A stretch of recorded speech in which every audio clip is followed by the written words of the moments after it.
I would like to say no, but I mean, as a team, I thought we played an outstanding game on defense, and I knew that I was really flying around, making a lot of plays, and that was our job. That was my job to go into it, and that was my mindset to go in and try to play the best game that I could against a triple option threat team like that. I knew they were going to run the ball a whole lot, and the big thing of the week was to stop the run, and as a defense, I think collectively we did that, and the defensive front really helped me out. It made my job a whole lot easier. So, I mean, me getting the defensive player of the week, it's not just on me, it's on my team as a whole. And I was just, I just reciprocated the effect of it. That's all. What's the thing that's impressed you the most about this defense's progress so far? I think as a whole, I'll keep on saying is our communication. Our communication as a whole is just, we really gel together on the field together.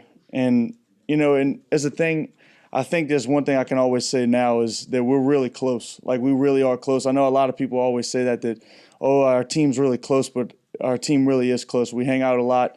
And I think just knowing each other, knowing the ins and outs of, players' skills and, what people need to work on and things like that, I think that that's something that we have good as a team. And I think that just shows week to week. What do you understand about the system better now compared to a year ago or the beginning of last season? Like Coach Nape said, I heard Coach Nape reference this is year 2 in the defense, and it really is.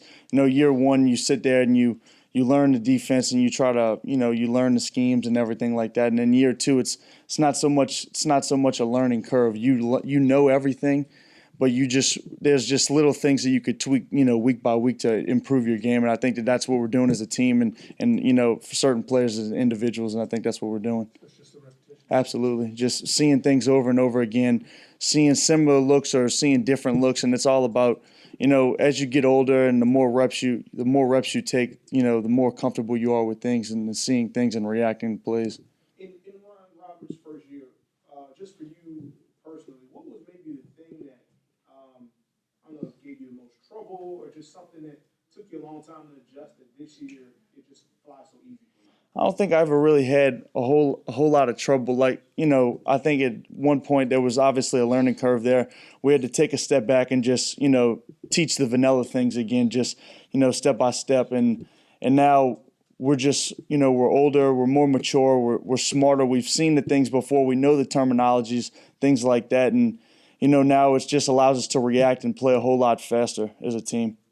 How big was it that the offense was able to, after Georgia Southern had their long drives and so forth, their play drives, many plays, how important was it the offense was able to answer, keep the ball, and give you all a little bit of a break? I mean, that's always key. I mean, we have a great offense. I mean, everybody that we have on there is real stout, and I was telling the defense that I was saying regardless of, with Georgia Southern, they can methodically march the ball down the field. But if we can extend them and have those long plays of drives, since they are a triple option team, we can make them throw the ball, and that'll pose a problem for them. But if we can just hold them methodically and keep them marching the ball down the field, and we'll stop them. And if our offense gets the ball and goes down the field and score it, we can seal the deal and we can win the game.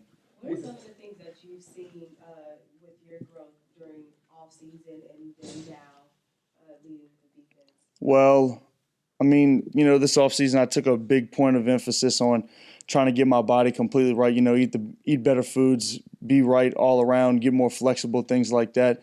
But even as a whole defensive standpoint, we stress together to be on the same page and always to communicate more, as I keep on saying, to communicate more and just do your job, do your 111.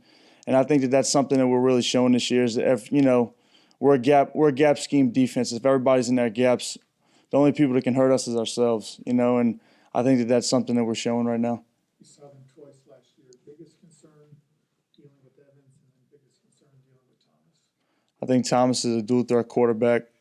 He can hurt you running the ball with his legs, and he can certainly – and I think he's become a better passer. So far from what I've seen the last couple games, it looks like they're trying to spread the ball out a lot from the film that I've watched so far. And then Evans, saw that he had those couple tremendous games of like 200-something yards running the ball, things like that. I mean, they're a good outfit, and I like to believe that we're a good outfit too.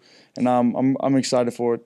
How much did the two last year, but the coach speak is last year's it's forgotten, but the reality is right? They beat us twice. yeah. How much does that weight on you? How much you guys talk about it? How much does it become? I don't think you should ever stop really thinking about things like that. We went into the championship game, having the ability and the confidence that we could compete and beat those guys. And, they came out on top. Credit to them. They're a good football team, and they still are a good football team. And they obviously have a lot of weapons, and they possess the ability to be dangerous. And but I like to think the same thing about us as well. And I think that that's something that people are seeing now. And we just have to stay content with ourselves, and we have to just move forward and just keep on playing football. Piggybacking off of that, can you just really quickly talk about what the atmosphere is like with you guys as y'all are about to approach App State? I mean, y'all seen them twice, Right. and y'all did lose. So, Mm-hmm. in the locker room, what is the talk? I mean, the talk. I mean, we're never down on ourselves. I think that we know what we're capable of. Going into last year, especially my sophomore year when we lost 60-something of 15 against App State, something like that, something crazy. I think there was a big question mark. Are these guys that much better than us? And then last year we went in, we're only losing by 10 in the game, things like that. And I think that allowed us to see that we can play with these guys. And now I don't think that's even a question anymore. I think that we know we could play with anybody, but we could also lose to anybody as well. I think we have to obviously come on our P's and Q's and play sound football. How much of a statement would it be, nationally televised game, going against the defending Sun Belt champs? If you could come out with a victory, how much of a statement would that be to just the progress that this team has made even from that championship game? Right. I think every game's a statement for us, to be honest with you. I don't think obviously this is a big game. A lot of people are seeing that because, replay the Sun Belt championship game. But I don't even like to think of it as that.